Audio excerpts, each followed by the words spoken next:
Digital lesson 2.0 চেনেলটোৰ এটা নতুন ভিডিঅ'লৈ আপোনালোক সকলোকে পুনৰবাৰ স্বাগতম জনাইছোঁ। ফাইনেলি ADI গ্ৰেড 3 আৰু গ্ৰেড 4 ৰিজাল্টসমূহ মুকলি কৰি দিয়া হ'ল। যিহেতু ৰিজাল্ট যোৱাকালি ৰাতি 12টা বজাতে মুকলি কৰি দিছিলে, কিন্তু চাব পৰা অৱস্থালৈকে 12:30 বাজি গ'ল। আপোনালোকৰ যিসমূহ ৰিজাল্ট আছিলে 12 মান বজাত তেওঁলোকে আপলোড কৰিবলৈ ষ্টাৰ্ট কৰিলে। তাৰপৰা 12:30 মান বজাৰ পৰা সকলোৱে ৰিজাল্টসমূহ চাব পৰা হৈ গৈছিলে। গতিকে আপোনালোক যিসকল ছাত্ৰ ছাত্ৰী যুৱক যুৱতীয়ে ছাকচেছফুলি এই পৰীক্ষাটোত পাছ কৰিলে তেওঁলোক সকলোকে মই শুভেচ্ছা জনাইছোঁ। লগতে আপোনালোকৰ আহিবলগীয়া সময়ত কি টেষ্ট হ'ব, কম্পিউটাৰ টেষ্ট হ'ব নে আপোনাৰ ভাইবা হ'ব, ভিডিঅ'টো আগলৈ আমি আলোচনা কৰিম। লগতে যিসকল ছাত্ৰ ছাত্ৰী বা যুৱক যুৱতীয়ে পৰীক্ষাটোত পাছ কৰিব নোৱাৰিলে তেওঁলোকক এটা কথাই ক'ম, চিন্তা আপোনালোকে নকৰিব। বহুতো ছাত্ৰ ছাত্ৰী ভাগি পৰিছে, চিন্তা কৰাৰ কোনো প্ৰয়োজন নাই। এইটো এটা পৰীক্ষা আছিলে, আহিবলগীয়া সময়ত আৰু আপুনি এনেকুৱা বহুত পৰীক্ষা পাব।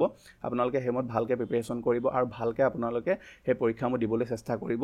জীৱনত যে পৰীক্ষা এটা আপুনি ধৰি লওক চাকৰি পৰীক্ষা এটা পাছ নকৰিলে বুলি যে আপোনাৰ আৰু একো লাইফত একো কৰিব নোৱাৰে, তেনেকুৱা একো কথা নাই। আপোনালোকে জাষ্ট প্ৰিপেৰেশ্যন কৰিব আৰু দিব, বাকীখিনিতো আপোনালোকৰ হাতত নাথাকে। ভালকৈ প্ৰিপেৰেশ্যন কৰি পৰীক্ষাসমূহ দিব, যদি পাই যায় ভাল কথা, যদি নেপায় আপোনালোকে আগবাঢ়িব আৰু বহুত কাম আছে পৃথিৱীত কৰিবলগীয়া, সেইসমূহ কৰিব, ভাগি নপৰিব। বহুতো ছাত্ৰ ছাত্ৰীয়ে মই দেখিছোঁ কমেণ্ট বক্সত আহি কৈছে যে মোৰ জীৱন শেষ বা আমুক তামুক, তেনেকুৱা একো নাই। জাষ্ট এটা পৰীক্ষা আছিলে, আপোনালোকে আহিবলগীয়া সময়ত আৰু বহুত পৰীক্ষা পাব। মুখ্যমন্ত্ৰী ডাঙৰীয়ে যিহেতু কৈছে যে আহিবলগীয়া তেওঁলোকে ADI 3.0 এই বছৰ শেষৰ ভাগলৈ তেওঁলোকে এডভাৰটাইজমেণ্ট দিব বুলি কৈছে। গতিকে ভালকৈ আপোনালোকে প্ৰিপেৰেশ্যন কৰি থাকক আৰু বহুত পৰীক্ষা আহি আছে, সেইবিলাক পৰীক্ষাটো আপোনালোকে ভালকৈ প্ৰিপেয়াৰ কৰি দিবলৈ চেষ্টা কৰিব। আপোনালোকে ৰিজাল্টটো চাবৰ কাৰণে আপোনালোকৰ যিটো অফিচিয়েল ৱেবছাইট SLRC, তাত আপোনালোকে যাব লাগিব slrc.sebaonline.org। তাত যোৱাৰ পাছত আপোনালোকে আটাইসমূহ লিংক পাই যাব। ইয়াত আপোনালোকে চিম্পলি গৈ যোনটো চাব বিচাৰিছে সেই লিংকটোত ক্লিক কৰিব। ক্লিক কৰাৰ পাছত আপোনালোকৰ এপ্লিকেশ্যন নম্বৰ পাছৱৰ্ড দি আপোনালোকে লগ ইন অপশ্যনটোত ক্লিক কৰিলে আপোনাৰ ৰিজাল্টটো ওলাই যাব। যদি আপোনালোকে ধৰি লওক এপ্লিকেশ্যন নম্বৰটো পাহৰিলে, পাছৱৰ্ড পাহৰিলে, ফৰগট পাছৱৰ্ড অপশ্যনত ক্লিক কৰিব। ফৰগট পাছৱৰ্ড অপশ্যনত ক্লিক কৰি মোবাইল নম্বৰ আৰু ডেট অফ বাৰ্থ দি ছাবমিট অপশ্যনত ক্লিক কৰিব। তাৰপৰা আপোনাৰ যিটো এপ্লিকেশ্যন নম্বৰ পাছৱৰ্ড আপোনাৰ মোবাইল নম্বৰলৈ গুচি যাব আৰু ইমেইললৈ সৌমত নাই যোৱা বুলি কৈছে বহুতে, কিন্তু আপুনি স্পেম ফল্ডাৰটো এবাৰ চেক কৰিব। আপুনি এইকেইটা দি ছাবমিট অপশ্যনত ক্লিক কৰি দিয়াৰ লগে লগে আপোনাৰ যিটো এপ্লিকেশ্যন নম্বৰ আৰু পাছৱৰ্ড আপোনাৰ মোবাইললৈ গুচি যাব। তাৰপৰা আপুনি ইয়াত দি মেলি লগ ইন কৰি আপোনাৰ ৰিজাল্টটো চাবহি পাৰিব। কাট অফ কিমান গৈছে সেইটো বিষয়ে আলোচনা কৰি লওঁ। মই গ্ৰেড 3 আৰু গ্ৰেড 4 দুইখন কাট অফ লিষ্ট আমাৰ হোৱাটছআপ গ্ৰুপত দি থোৱা আছে, আপোনালোকে তাত গৈ চেক আউট কৰি ল'ব পাৰে। মই টেলিগ্ৰাম চেনেলটো আপলোড কৰি দিম। এতিয়া প্ৰথমে আমি গ্ৰেড 3 যিখন কাট অফ লিষ্ট সেইখন প্ৰথমে চাওঁ। আপুনি চাব পাৰে গ্ৰেড 3 যি হায়াৰ ছেকেণ্ডেৰী লেভেলৰ যিখিনি পষ্ট আছিলে, অৰ্থাৎ 12 পাছ যিখিনি আছিলে, আনৰিজাৰ্ভৰ গৈছে 119.50 কাট অফ, SC গৈছে 110, STP গৈছে 107.25, ST হিলছৰ গৈছে 94.25, OBC MOBC গৈছে 113.50, OBC টি ট্ৰাইবছ এণ্ড আদিবাসী গৈছে 112, এক্স ছাৰ্ভিচমেণ্টৰ গৈছে 41.50। বাকী এইখিনি আপোনাৰ যি ফিজিকেলি হেণ্ডিকেপ তেওঁলোকে এইখিনি কেটেগৰাইজ দি দিছে, আপোনালোকে এইখিনি চাই ল'ব পাৰে নিজৰ হিচাপত। তাৰপৰা আপোনালোক যিসকলে ধৰি লওক HSLC মানে HSLC নহয় HSSLC 12 ছায়েন্স আছিলে যাৰ, তেওঁলোকৰ কাট অফ গৈছে আনৰিজাৰ্ভৰ 126.25, SC গৈছে 118.75, STP গৈছে 117.50, ST হিলছৰ গৈছে 103.25, OBC MOBC গৈছে 123.75, OBC টি ট্ৰাইবছ এণ্ড আদিবাসী গৈছে 121.75। এক্স ছাৰ্ভিচমেণ্টৰ আপোনাৰ কোনো ধৰণৰ ইয়াত কোনোমতে পষ্ট নাছিলে চাগে, সেইকাৰণে ইয়াত কোনো ধৰণৰ ইয়াত এতিয়া আপোনাৰ কাট অফ দিয়া নাই। তাৰপৰা আপোনাৰ আহিলে যিসকলৰ বেচেলৰ ডিগ্ৰী আছিলে তেওঁলোকৰ আনৰিজাৰ্ভৰ বহুত বেছি গৈছে, মানে ভবাতকৈ বহুত বেছি গৈছে, কাৰণ নেগেটিভ আছিলে। বহুতে ভাবিছিলে যে ইয়াতকৈ কম যাব, 119-20 যাব বুলি কৈছিলে, বহুতে কৈছিলে। কিন্তু এতিয়া এই যিটো কাট অফ আছে এইটো 137.75 গৈছে আনৰিজাৰ্ভৰ। SC গৈছে আপোনাৰ 127.25, STP গৈছে STP গৈছে 124.25। তাৰপৰা আপোনাৰ ST হিলছৰ গৈছে 112.50, OBC আৰু MOBC গৈছে 130.50, OBC টি ট্ৰাইবছ এণ্ড আদিবাসী গৈছে 123.75 আৰু এক্স ছাৰ্ভিচমেণ্টৰ গৈছে 99।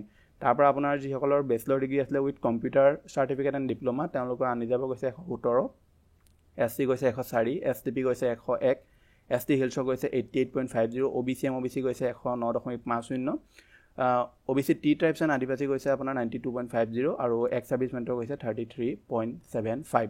তাৰপৰা বাকী যিসকলৰ bachelor degree in library science with computer certificate and diploma তেওঁলোকৰ আনৰিজাৰ্ভৰ গৈছে 111 গৈছে কাট অফ, ঠিক আছে। বাকী ইয়াত OBC MOBC গৈছে 107 আৰু আপোনাৰ বাকী ইয়াত কোনো ধৰণৰ পষ্ট নাছিলে চাগে, ইয়াত কোনো বেলেগ ধৰণৰ কাট অফৰ লিষ্ট ইয়াত দিয়া হোৱা নাই।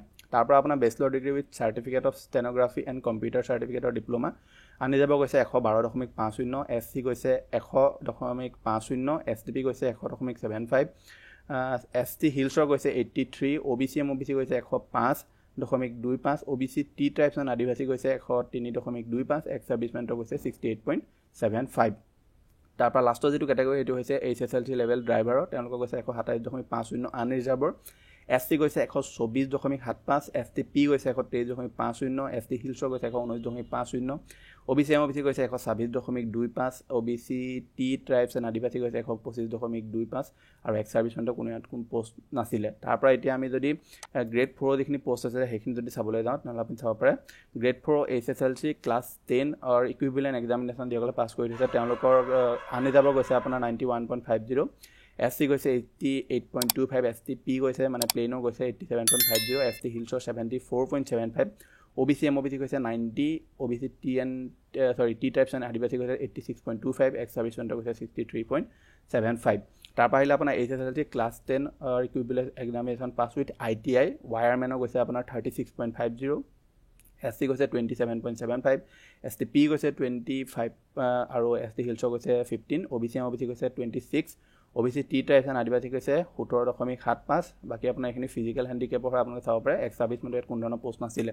তাৰ পৰা আহিলে আপোনালোকৰ HSLC class 10 equivalent examination pass with ITI electrician তেওঁলোকৰ গৈছে আনৰিজাৰ্ভৰ 44.25, SC গৈছে 27.50, STP গৈছে 30, SC হিলছৰ গৈছে ইয়াত -3.75 দিছে ইয়াত বাৰু ঠিক আছে। তাৰ পৰা আপোনাৰ OBC MOBC 34.25, এইটো চাগে মাইনাছটো নহ'ব মেবি 3.75 হ'ব।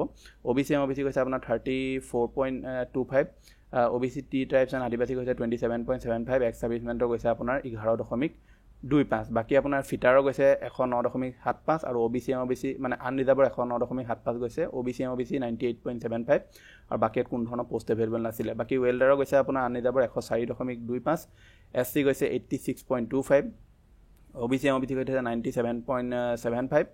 তাৰপৰা বাকী কোনো ধৰণৰ পোষ্ট নাছিলে ইয়াত। তাৰপৰা আপোনাৰ মেকানিষ্টৰ গৈছে আপোনাৰ আনৰিজাৰ্ভৰ 90.50, SC গৈছে 87.25, STP গৈছে আপোনাৰ 80.25 আৰু OBC MOBC গৈছে 87.75 আৰু এক্স সাৰ্ভিসমেন্টৰ গৈছে আপোনাৰ 48.75। বাকী আৰু এটা আপোনাক ক'বলৈ থাকি গ'ল মেবি যেটো আছিলে আপোনাৰ ইলেক্ট্ৰিচিয়ানৰ আনৰিজাৰ্ভৰ গৈছে আপোনাৰ 11.25। তাৰ পৰা আহিলে আপোনাৰ ইলেক্ট্ৰনিক মেকানিক্সৰ আনৰিজাৰ্ভৰ গৈছে 107.50, STP গৈছে 79, ST হিলছৰ গৈছে 42, OBC MOBC 90.25। বাকী আপোনাৰ কোনো ধৰণৰ এক্স ট্ৰাইবছৰ বা ধৰি লওক আপোনাৰ এক্স সাৰ্ভিসমেন্টৰ আৰু টি টাইপছৰ কোনো ধৰণৰ পোষ্ট এভেইলেবল নাছিলে। বাকী আপোনাৰ যি পেপাৰ 2 আছিলে আপোনাৰ ৰিড আপ টু ক্লাছ 8 যিসকলে ক্লাছ 8 লৈকে পাছ কৰিছে তেওঁলোকৰ আনৰিজাৰ্ভৰ গৈছে 99.75, SC গৈছে 93.50, STP 93.75, ST হিলছৰ 71.25, OBC MOBC 95.75, T tribes and আদিবাসী গৈছে 86.25, এক্স সাৰ্ভিসমেন্টৰ গৈছে 50.50। গতিকে এনেকৈ আপোনালোকে লিষ্টখন চাবই পাৰে। মই দুখন লিষ্ট আমাৰ আজি হোৱাটছআপ গ্ৰুপ আছে তাত মই দি দিছোঁ, আপোনালোকে হোৱাটছআপৰ গ্ৰুপত গৈ এবাৰ চেক আউট কৰিবগৈ। মই দুইখন লিষ্ট তাত এভেইলেবল কৰি দিছোঁ, আপোনালোকে দুইখন লিষ্ট যোনখনে আপোনালোকে চাব বিচাৰে নিশ্চয় চাবগৈ পাৰেগৈ। এতিয়া আপোনালোকে আহোঁ যে আপোনালোকৰ যিটো পৰীক্ষা হ'ব কোনসকলে কম্পিউটাৰ টেষ্ট দিব লাগিব আৰু কোনসকল লোকৰ ধৰি লওক আপোনাৰ যি ভাইবা বা অৰেল হ'ব সেইটো হ'ব, মই আপোনাক সেইটো কৈ দিছোঁ। আৰু ডকুমেণ্টছ ৰিলেটেড ভিডিঅ' আজি ৰাতিলৈকে মই আপোনালোকক দি দিম ডকুমেণ্টছ কি আপোনালোকৰ প্ৰয়োজন হ'ব। বাকী অফিচিয়েল নটিফিকেশ্যন আহি যাব।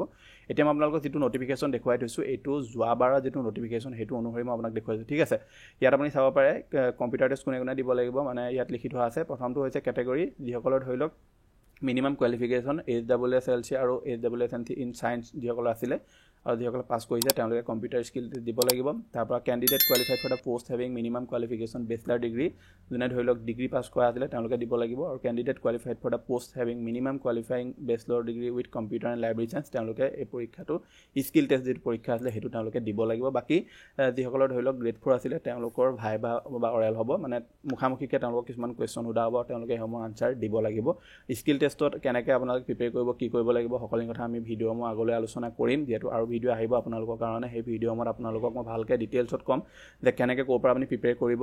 আৰু পাৰিলে মই দুজন এজন আপোনালোকৰ আগৰ কেণ্ডিডেটো আনিবলৈ চেষ্টা কৰিম যে তেওঁলোকৰ তাত কেনেকৈ কি হয় কুৱেশ্যনবিলাক কেনেকৈ সোধা হয়। যদি পাৰোঁ মই নিশ্চয় তেওঁলোককো ভিডিঅ'টোত আনিবলৈ চেষ্টা কৰিম। গতিকে এইটো আছিলে যে আপোনালোকক দিবলগীয়া ইনফৰমেশ্যন। আশা কৰিছোঁ আপোনালোকে ভিডিঅ'টো চাই ভাল পালে। যদি ভাল পালে ভিডিঅ'টোত লাইক কৰিব আৰু চেনেলটো যদি প্ৰথম আহিছিলে ছাবস্ক্ৰাইব কৰি ল'ব। লগ পাম এটা নতুন ভিডিঅ'ত আজিলৈ ধন্যবাদ।